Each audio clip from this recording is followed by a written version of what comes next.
Selamat pagi, bersama saya, Cindy Raja. Mari awali aktivitas dan pelayanan Anda melalui renungan pagi bersama Allah di waktu fajar. Dengan doa dan bimbingan darinya, kita dapat diyakinkan bahwa pada hari yang mulia itu, ketika Yesus kembali untuk mengklaim miliknya, bahwa kita akan menunggunya di sana dengan tangan terbuka dan disambut ke hadiratnya yang kekal. Ditulis oleh Ellen G. White bersama Pendeta Denny Kanajo. Selamat mendengarkan. Shalom, selamat pagi para pendengar yang diberkati oleh Tuhan.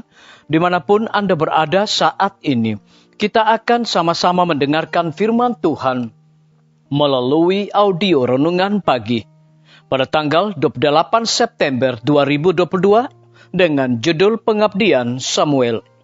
Sebelum kita melanjutkan bacaan renungan kita pada pagi hari ini, kembali saya mengajak semua para pendengar yang setia untuk tundukkan kepala dan berdoa bersama-sama.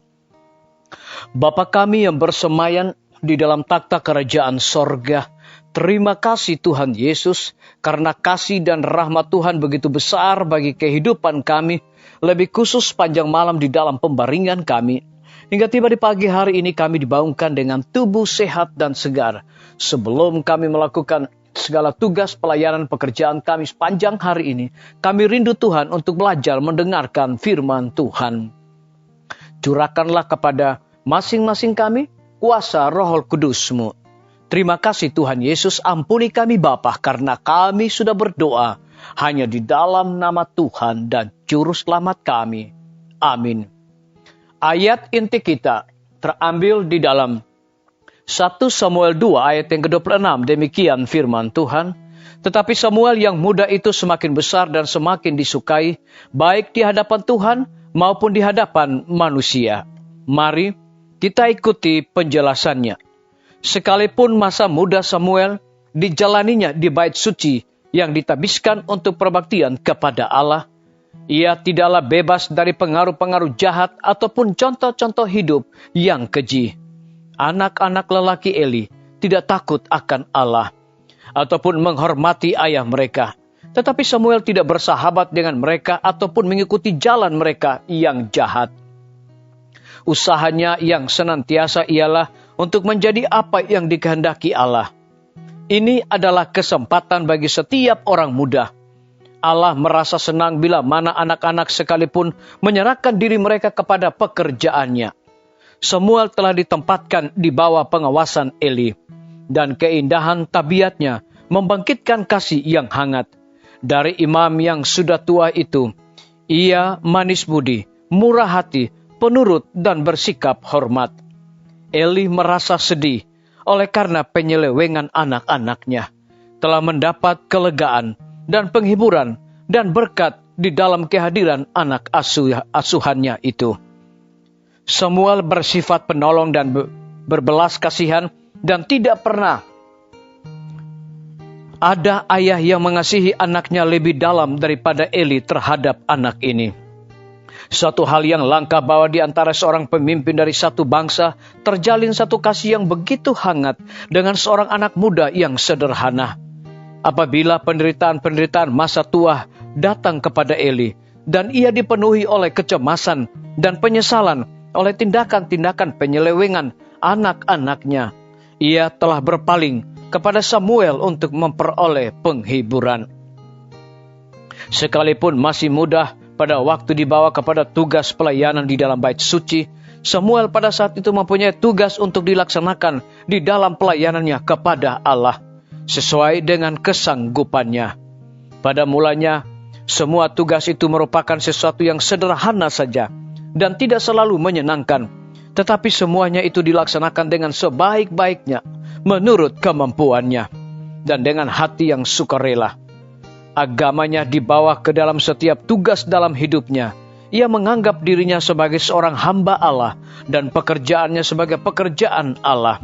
Usahanya diterima oleh sebab semuanya itu telah didorong oleh kasih kepada Allah dan satu kerinduan yang sungguh-sungguh untuk melaksanakan kehendak-Nya. disalin dari buku Alfa dan Omega, jilid 2 halaman 201 sampai 202. Biarlah bacaan renungan kita saat ini akan menjadi berkat bagi kita semua. Mari kita tunduk kepala dan kita berdoa.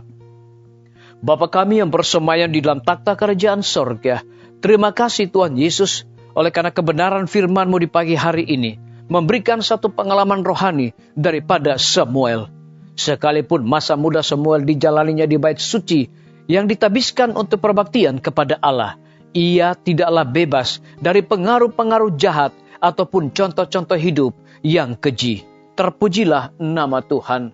Pada pagi hari ini hamba berdoa untuk pemerintah kami. Tuhan memberkati Bapak Presiden bersama Wakil Presiden, para menteri dan seluruh stafnya, Bapak Gubernur bersama dengan wakil, Bapak Wali Kota bersama wakil, Bapak Bupati bersama wakil, camat dan seluruh stafnya, Kepala Desa, Lurah, RT, RW, dimanapun mereka berada saat ini. Kiranya Tuhan lindungi pelihara mereka, curahkan hikmat pengetahuan sorga agar dapat menjalankan roda pemerintahan di tengah-tengah pandemi saat ini. Boleh sesuai dengan amanat dan titah Tuhan sendiri. Kami juga berdoa untuk pimpinan-pimpinan organisasi gereja Tuhan dan tingkat yang tertinggi sampai kepada gembala jemaat. Saat ini Tuhan, mereka membutuhkan kuasa Roh Kudus dalam pelayanan mereka. Kami juga menyerahkan para tim medis. Tuhan berkati dokter, perawat, bidan, semua para pekerja kesehatan yang sedang melayani di setiap rumah sakit, bahkan puskesmas dan juga pustu. Hikmat dan kekuatan sorga Tuhan berikan kepada mereka untuk melaksanakan segala tugas dan tanggung jawab. Kami juga berdoa untuk guru-guru, kepala sekolah, setiap siswa, mahasiswa dan para dosen di setiap lembaga pendidikan. Hikmat sorga Tuhan berikan kepada mereka agar dapat mendidik anak-anak untuk memiliki karakter Yesus Kristus. Kami berdoa untuk kelanjutan pembangunan Rumah Sakit Advent Palangkaraya, Rumah Sakit Advent Kupang, dan juga panitia pembangunan, para tukang juga Tuhan memberkati. Dengan hikmat sorga, mereka dapat menyelesaikan bangunan tersebut tepat pada waktunya. Lebih daripada itu kami berdoa untuk hamba-Mu Dr. Raymond yang Tuhan percayakan untuk memimpin Rumah Sakit Advent Palangkaraya. Hikmat sorga Tuhan curahkan kepada hamba-Mu ini. Kami juga berdoa kiranya Tuhan memberkati TNI, Polri, PNS, wira swasta, petani, pedagang, nelayan, ojek online, dan saudara-saudara kami yang ada di dalam penjara. Lindungi mereka Tuhan, cukupkan segala kebutuhan mereka. Dan biarlah hikmat sorga juga Tuhan berikan kepada mereka untuk melaksanakan segala tugas dan tanggung jawab mereka. Kami juga berdoa untuk para pendengar yang setia dimanapun mereka berada saat ini. Dengan bertambahnya usia yang Tuhan percayakan dalam hidup mereka, mereka juga selalu bersyukur dan melayani Tuhan senantiasa.